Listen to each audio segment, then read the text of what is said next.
نعره تکبیر!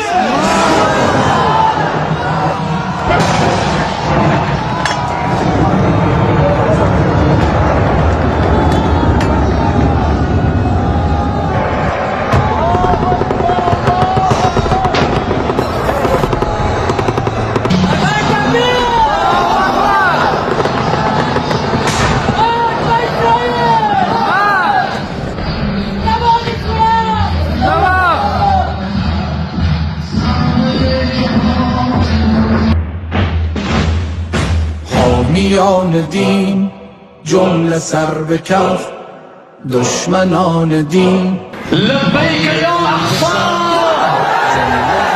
لبیک یا اقصی، لبیک یا فلسطین، لبیک یا فلسطین، خیبر خیبر یا یهود، خیبر خیبر یا یهود، خیبر خیبر یا یهود، جیش محمد سیف یهود، جیش محمد سیف یهود.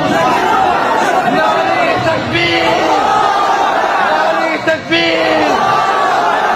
عرب و عجم همه را خطاب میکنم، ای حکام، ای حکام، ای حکام بی غیرت، ای حکام زبون، ای حکام مزدور دنیای کفر، با امروزی که در قدرت ها نشستن، با نفس پرستی ها، آیا عزت را شما دنبال میخواین بکنین؟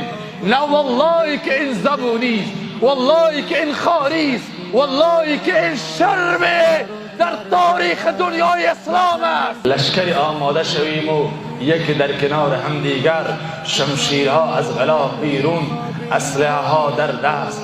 عزیزانم حرکت بکنیم و جوانان ما کفنها را برتن کرده، کفنها را برتن کرده و حرکت بکنیم و دنیا بلرزه در بیایم، دنیا بلرزه در بیای. عزیزان و سرورانم،